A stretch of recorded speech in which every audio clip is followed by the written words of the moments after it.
Hello, all you lovely people out there trying to make the world a better place. Welcome to the Dead Man Walking podcast. I am your host, Repeatedly Dead Fred, author of the soon to be released memoir, The Summer I Died 20 Times, which is actually what happened to me, thus the name, Repeatedly Dead Fred. Today, I have a second time guest on the show, Laura. I'm going to try and get this right this time because I struggled with your name last time. DiBenedetto. You nailed it. Yes. Okay. So Laura was on a previous episode where she talked about her book, The Six Habits, and some of the coaching work she does. But then at the end of the interview, I found out she has, which may be controversial to some people, but maybe not, this very interesting side hustle. So I wanted to talk to her about this side hustle, which is you own an ammunition factory. Yes. Which is not something you hear from people very often. So No. I'm, you know, from a business perspective, because as you guys know, I like to talk about business and small business and opportunities, and especially unique opportunities. Um, how the heck did you get involved in this? Yeah. Well, it's a great business to be in. And I think it's something where folks who are in the middle or on the right politically are very open to it. Mhm. Sometimes there's a lot of folks on the left who are very open to it as well. It can be a contentious topic just because, unfortunately, we just live in really violent times, but you can do terrible things with a toaster or a screwdriver if you want to. I don't like to Mhm. demonize the tools that people use. I like to look at the Mhm. mental health behind the issues. And I think of what we do as sporting goods because the people that we make ammunition for are really excited to go to the range and have fun, and they're shooting paper. So, Mhm. it's an interesting business to be in, and we got into it because my husband is former military. The COVID and all the lockdowns destroyed his business. So he wanted to start something different. And my husband and I really wanted to work together. And I mean, there's a heck of a lot more to it than that, but I'll just say that's probably the Mhm. simplest reason. And yeah, it is not what I thought I would be doing, but I'm having a lot of Mhm. fun. The people who go to the range are actually in love with my book, and Mhm. they're some of the nicest people. So surprise, and I'm here for Mhm. it. So yes. So what do you say to the paper rights people who say, the paper targets are defenseless, and what right do you have to, supply ammunition to people that are just going to destroy the lives of these poor sheets of paper?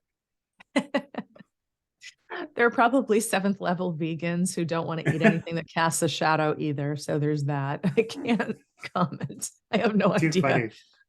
Yeah, like have fun with your water. Mhm. I don't I know. I've There's a lot of people who don't like it, and that's okay. It makes them uncomfortable, and I really respect their discomfort. But there's also a lot of people who understand it's a perfectly legal business, and most of the people who have firearms and things like that are law-abiding people who just either want to have fun at the range or protect their families or actually go hunt their dinner. And mhm. it's kind of where this country started a long time ago. Yeah, I actually went to a range in Omaha, Nebraska. My cousin's an avid hunter and competitor, and Hmm. it was a lot of fun going to the range. I have to admit, Right? it's not Did you it's shoot not the so, metal targets? Those are really fun.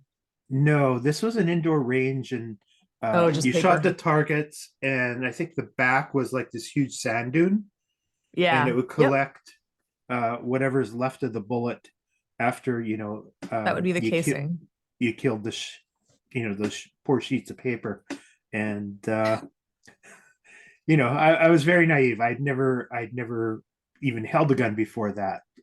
And then of course they put me through the rites of passage where they gave me the 44 Magnum and didn't explain the kickback. So, Oh, see, you can't do that to people. I mean, yeah. whoever did that to you, I mean, that is actually an excellent example of really Irresponsible, firearms use is not Mhm. training someone else correctly and really Mhm. helping you to be safe, because you could have been injured by the kickback. You could injure someone else. Like that's just not what we stand for. We're all about safety. We're all about Mhm. responsibility. And, like if you're going to have firearms, you should know how to store them correctly. You should know how Mhm. to use them correctly. You should know how to load them and clean them correctly, and make sure that, safety is, your most important focal point. Mhm. Because, I mean, you're not just going to be reckless with your Yeah. fancy knives that you're using in your kitchen. Why would you be reckless with something like this? Like, responsibility is the most important thing to think about here. Yeah. I've never had a knife explode on me. So That's good. But listen, you ever get like a little chop happy, and you ever like nick a piece of your finger off? Like, yeah. believe me, a knife will take you down. Even if you're the one doing it a little bit at a time, to where you've just got nubs left. Like, I Mhm. mean, listen, I was one of those rambunctious kids. I found ways to get hurt on everything. Mhm. Dirt hurt me. The ground hurt me. Trees Mhm. hurt me. Sticks, everything hurt me. The fact that like every single part of my body doesn't ache with arthritis right now is a bit of a miracle. So, Mhm. you can get hurt doing anything, and you can also injure other people doing anything. And Mhm. I think if we're just smart about it and insist on training and insist on responsibility and, encourage good habits, I think we're in really good shape. Mhm. And you won't I have that experience that you had where no one warned you. That wasn't very nice. Yeah, and that was, I guess, a good 30 odd years ago. So I think people are more responsible and uh, don't do that sort of hazing anymore. But one would hope. Yeah, good. So I mean, you want to I haze someone with like a soda can and shake it up a little bit. Okay, fine. So then that's better. I remember I my first actually, time at the range. It yeah. was definitely a little intimidating, but the more you do it, the more comfortable you feel and the more safe you are. Mhm. I follow a couple of van lifer RVs, and one of Fun. the uh, a couple of the guys, one's ex-military and one's an on-duty cop, and they Hmm. talk about the challenges of firearm safety, because cops feel more comfortable when they have their weapons with them. Um, but you have to go through all the concealed permit carries, and the Yeah, laws vary from state to state. And what might be allowed in one state might not be allowed in another, and right. it's quite a complex issue. So Hmm. Hmm. That's so very true. yeah. So how does one set up a firearm or an ammunition factory? Like, do you A have lot of like money and product? time, my friend. A lot of money and Yeah. time. Um, it's gosh, I mean, you have to get federally licensed. They have to do a thorough Mm. background check on you. So we have a Mhm. federal firearms license. Mhm. Um, it is issued to both me and my husband because we are the owners of Sovereign Ammo. Um, and they have to make sure that we're not criminals or psychopaths or whatever. So how did And you sneak through? I don't know, man. I don't know. Under the wire, I guess. Mhm. But yeah, we got licensed for that earlier this year. And you just buy the different machines. You have to find the right zoning. You have to have a place to put everything. You have to be on really good terms with the city that you're in. And we are Mhm. great city. We're in Bunnell, Florida. And Mhm. it's funny, I remember having this argument with this guy on LinkedIn. He's like, "Yeah, I'm in Bushnell." I'm like, "Good for you." "We are in Bunnell." He's like, "Awesome. I live in Bushnell and I could work for you." I'm like, "I don't think you're hearing me. There's no shh in this. It's just Bunnell." Okay. Florida apparently didn't get too creative with the whole naming, Mhm. rights of different towns. There's only like 500 counties here and a million towns. But Mhm.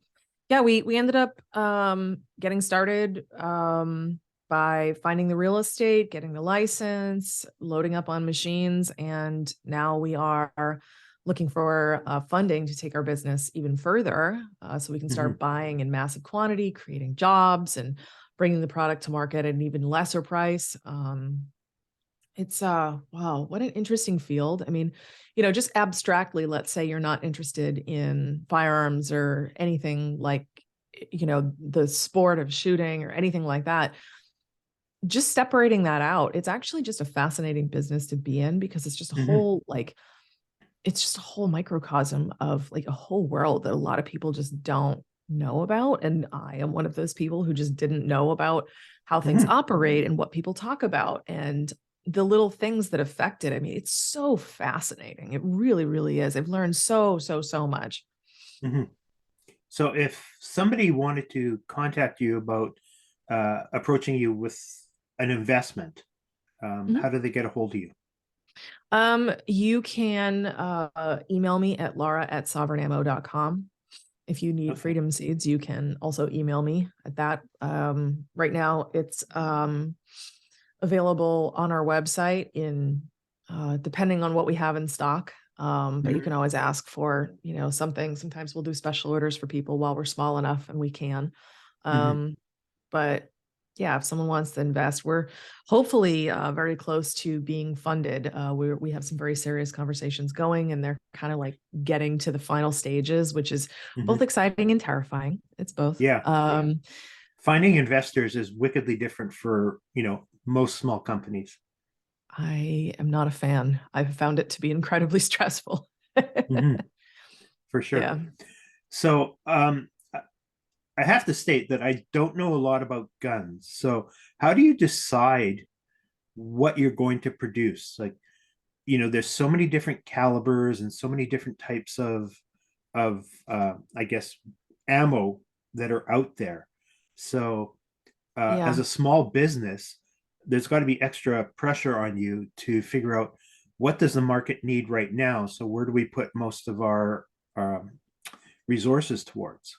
Yeah. Well, there's a lot of data out there about the most popular rounds. That's what you would call a bullet. It's a Hmm. cartridge. It's a round. There's probably one thing I don't love about the industry is there's about 5 names for everything, and they're Okay. all used interchangeably, which is just slightly maddening. So that took me a minute to kind of wrap my head around. But if you take a look at the most popular bullets Hmm. sold, it's actually the 9 millimeter.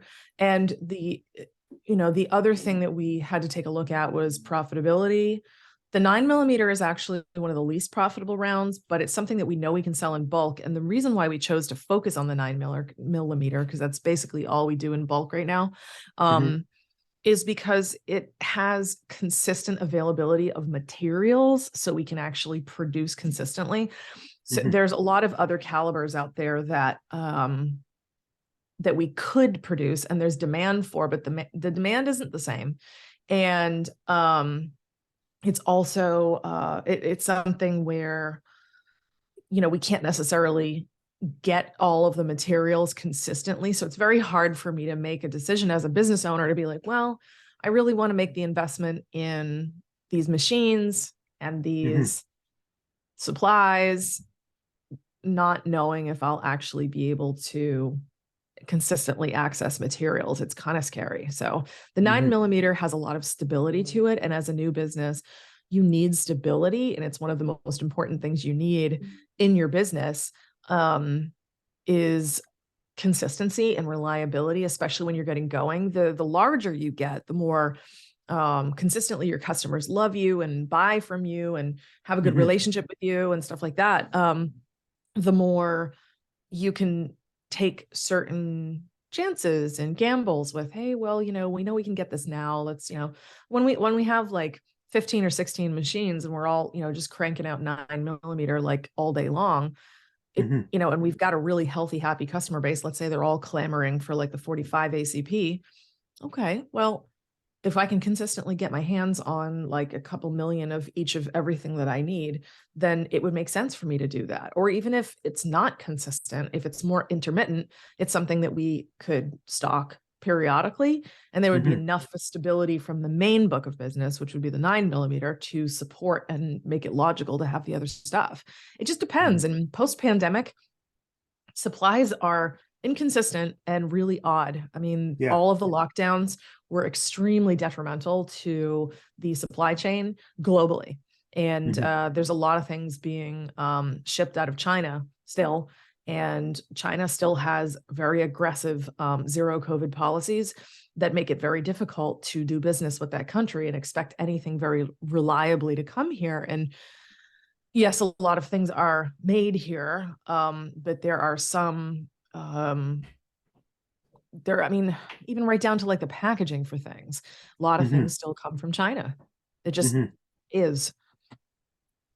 Do I want to say, hey, we have all American made components? Yeah, I'd love to say that, but no company has that. Not a single Hmm. one, because you can't even make gunpowder in this country. You can't.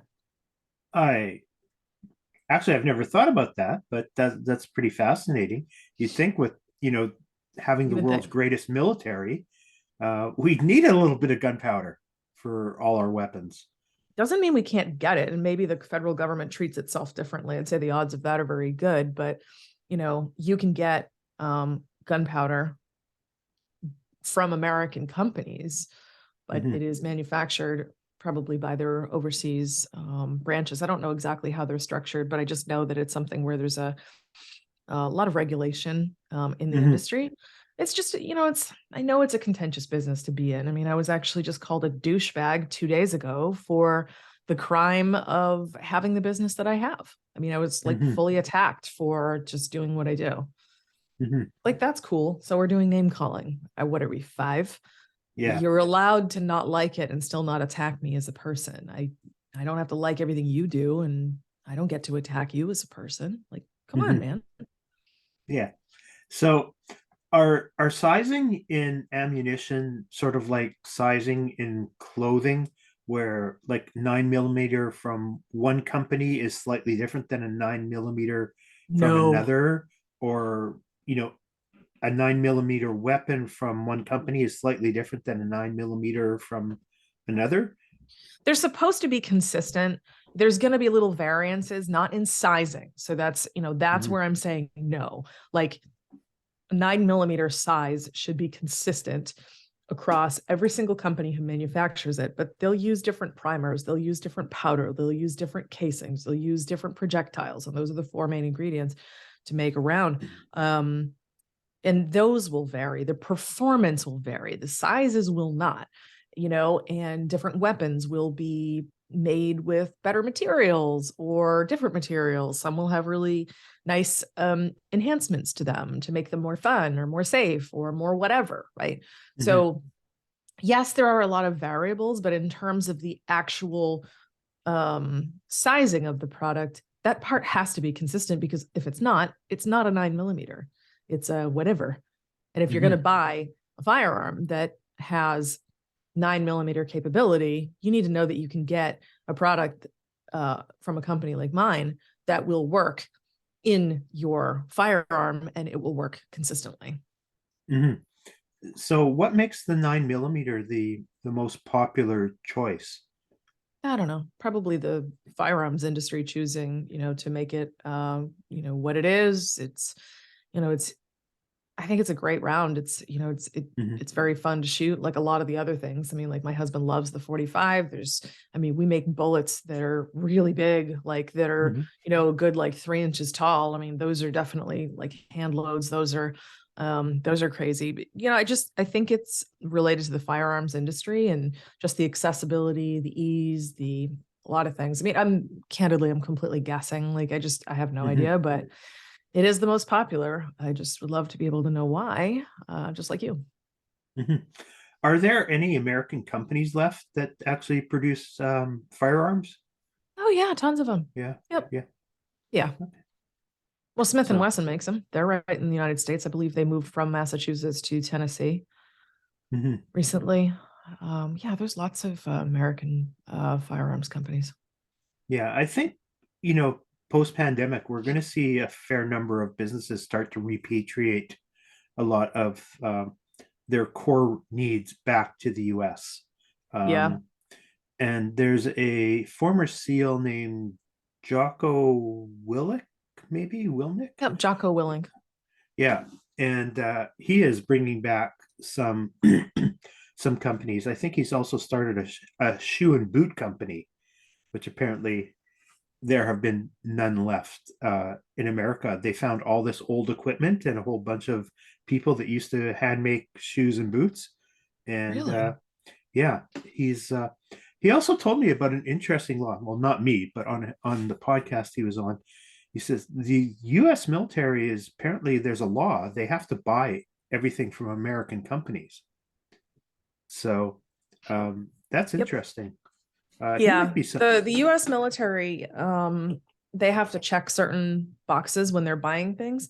Mhm, You know, I don't have the ins and outs of that, but I know that sometimes there is requirements that you have to buy from a certain amount of veteran-owned businesses, women-owned businesses, disabled veteran businesses, stuff like that to mhm, um, spread the love, I guess.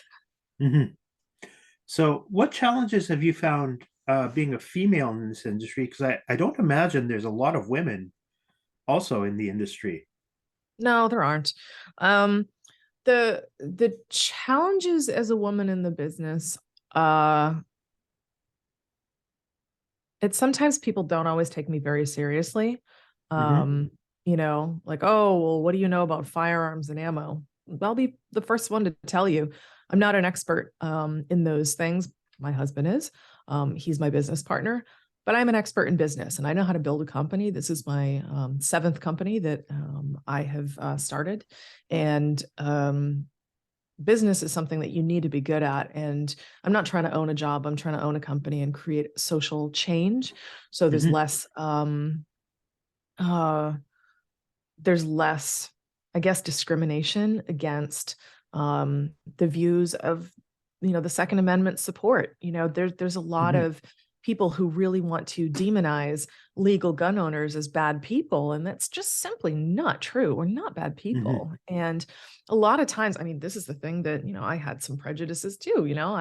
I just didn't know once upon a time, and I'm proud to be one of the people who has changed my mind and I've educated Hmm. myself and I've gotten to know the community of Second Amendment supporters and firearms enthusiasts. And honestly, these people are really nice and they're great Hmm. sporting enthusiasts, but they're also just good, hardworking family people who want to protect their families in case something goes sideways, or they want to go Hmm. out hunting and fill their freezer, like people used to do before. Um, I I am honored to be a part of this community, and so far it's been incredibly welcoming. Only a few people have been a little discriminatory, Hmm. but I mean, very few, very few. I can Hmm. count on one hand how, and I've been doing this for, um, very visibly for a year now, but working on it for 2 years. Like, it's been mostly a really positive experience, actually. I think there's a lot of Hmm. people because I am an accomplished writer, an accomplished business person. There's a lot of people who have a lot of instant respect for me and a lot of um appreciation for what I bring to the table. Hmm. And I've been treated very well, honestly. Oh, nice to hear. I Yeah. have to echo your statements that I don't know a lot of firearms owners, but the ones that I do have all been salt of the earth. They're professionals, they're churchgoers, they give a lot of time and effort back to the community. Yeah. They all have uh, gun safes galore, uh, like a significant, very, very meticulous about their gun safety and about how if they're going out hunting, how they make themselves visible and Mhm. audible to lots of people. They want you to know they're there. They don't want the animals to know they're there, but they That's want right. you, you know. Yeah, they're doing things the way they should be done. Absolutely. That's definitely the thing. So I'm in North Florida Mhm, and I grew up in Massachusetts, which is obviously much more blue than the extremely red Florida that I live in now. mhm, And but I grew up with firearms in my home, and my dad was always really safe about mhm, everything, and things were stored correctly. And I remember going out and shooting a little bit with my dad when I was a kid, and then he was showing me the proper way to do things, and he made it so I wasn't afraid, and I didn't mhm, have a prejudice that, oh, I don't like the weapon, therefore I don't like the people that use it. Hmm. You know, I never had that stigma in my head. I just was like, I don't know if that's for me. But Hmm. then moving here to Florida, yeah, I mean, especially North Florida, it's a very southern area, you know. It's Hmm. they say that the more north you go in Florida, the more the south it gets, and that's very true. And what you have is you have a lot of good church going people here. Like, they don't swear here. I do, so that makes me Hmm. weird. But like, you know, you move here and they're like, "Hey y'all, did you find a church yet?" And it's like, Hmm. there's a lot of people in our area, especially people you would not expect, who Hmm. own firearms and they keep them in their homes. And, you know, sometimes they like just, you know, to go to the range, but like, manners are important. And there's a lot of that. And there's a lot of caring for each other. I mean, you never know it by driving into my neighborhood, but I live in a very well armed neighborhood. Like, Hmm. go ahead, try something, mess around and find out. Like, Hmm. a lot of these good, hardworking people who deeply love their families. And you're right, salt of the earth people, just really, really good people.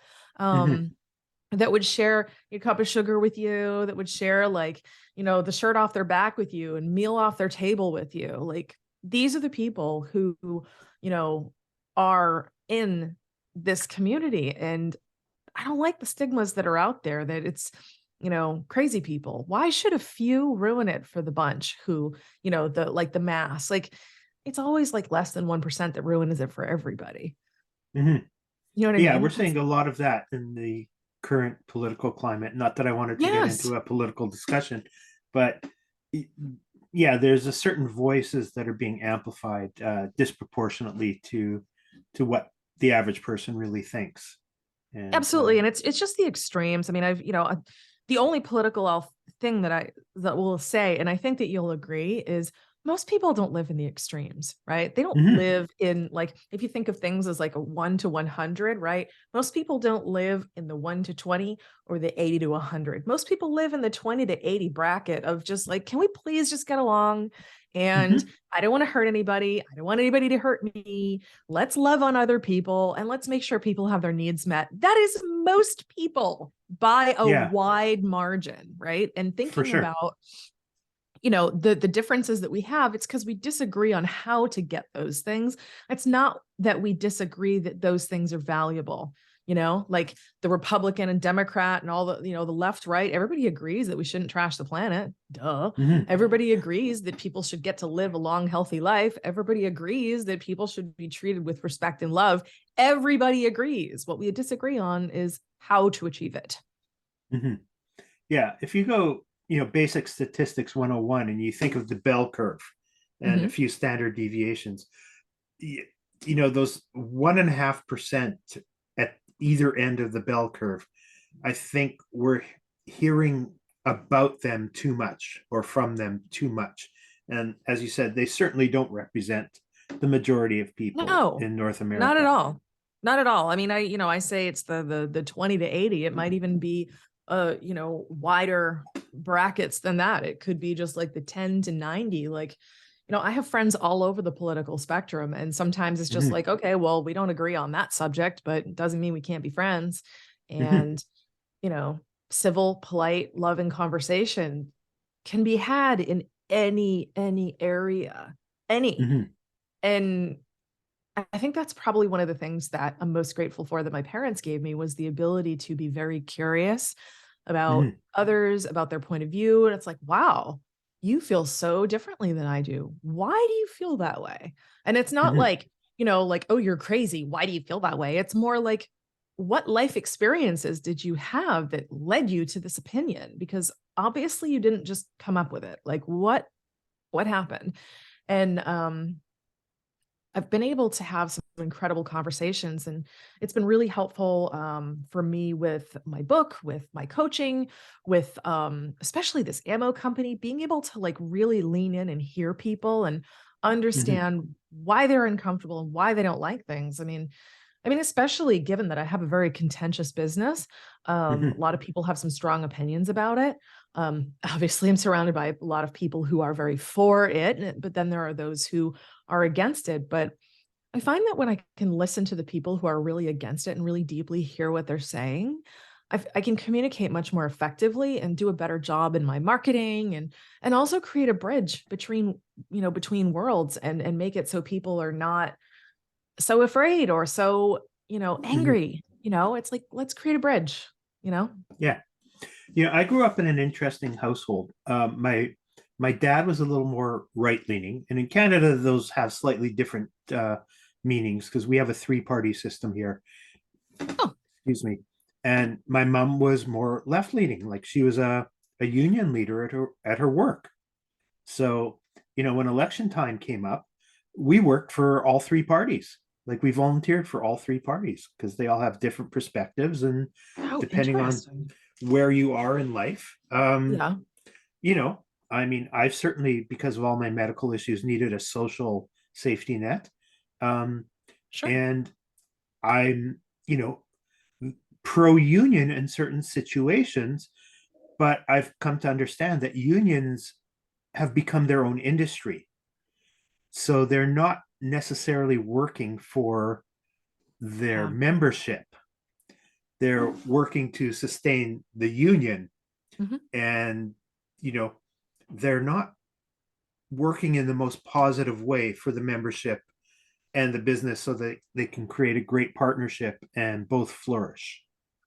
There's So, unfortunately a lot of really great things that have been just taken too far.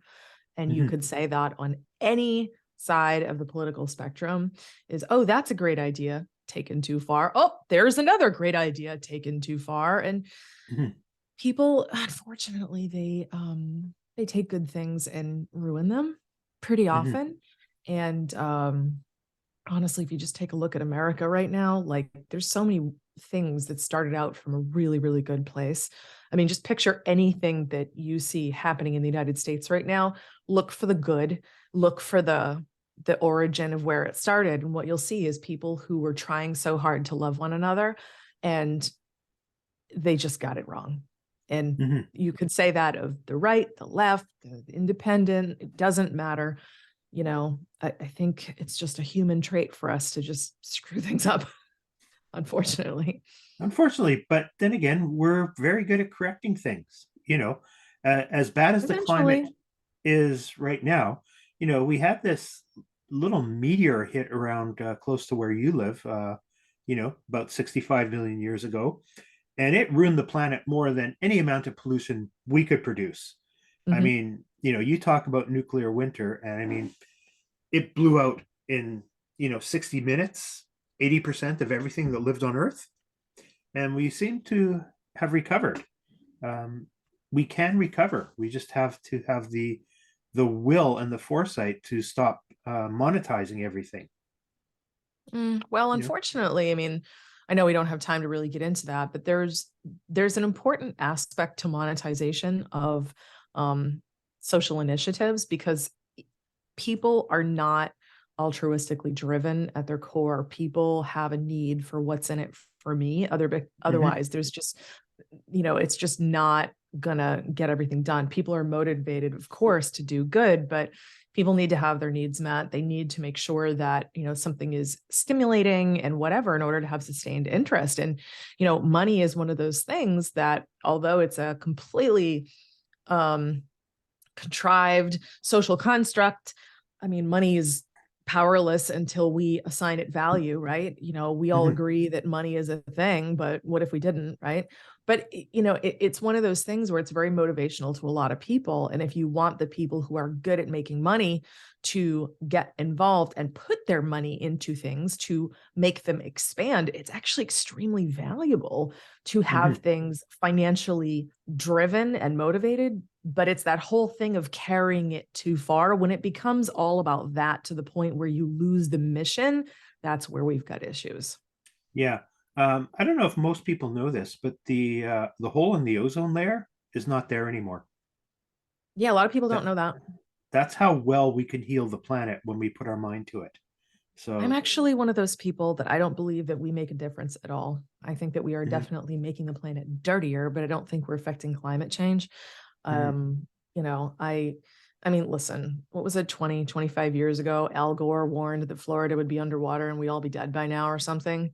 mhm. Spoiler alert, Florida, which is flatter than a pancake and has no altitude, is still very much above water. And we're not all dead from climate change. So I Mhm, take a lot of it with a grain of salt. And I also want to be clear, at one point, I started the World Green Business Association. I very much mhm, love this world. I love animals. I love plants. I love the skies and the oceans. And I care about it very much. But there's also a hefty, hefty amount of greenwashing and just stinking BS mhm. going on, and fear mongering. It's just propaganda. And again, it's a Yeah. good idea, but taken way too far. It's like you can't just take the idea of a responsible stewardship and like do this the right way. You got to turn it into a thing where we're all screaming, the sky is falling, the sky is falling. Okay. Yeah. So I think where I live, 10, 12, 14,000 years ago, which in the overall scheme of things is not too long ago, I know. we were we were under, 100 meters or 200 meters of ice. Like we were under a Yeah, glacier. And it certainly wasn't the population of Earth that caused this global meltdown. exactly. It goes in cycles to a degree. So, To a you know, degree. Ha, I see what you did there. That's a good uh, one. and I wasn't even trying. Okay. So, Laura, this has been a fascinating conversation for me. I hope you enjoyed it as well. I did. Really fun. Thank you for having And me back. my pleasure. And I'm sure we'll have another conversation down the road. So, Thank you, friend. everybody, if you would need to get a hold of Laura, one more time, please, Laura, how do they get a Just hold of go to you? sovereignammo.com. That's the best way to Okay. go. A lot of people don't know how to spell sovereign, SOVEREIGN, ammo.com. Go check it out. Yeah. How that G got in there, I don't know, but Um, I have no idea how anything in English makes any sense whatsoever. That's a mhm. conversation for another day. Okay. Thank you so much. Thank you for all joining us for this conversation. Please like, subscribe, share. If you have questions about ammunition, please give Laura a call and have yourself a wonderful day. This is Repeatedly Dead Fred from the Dead Man Walking podcast, signing off. Hopefully, see you next episode. Bye bye.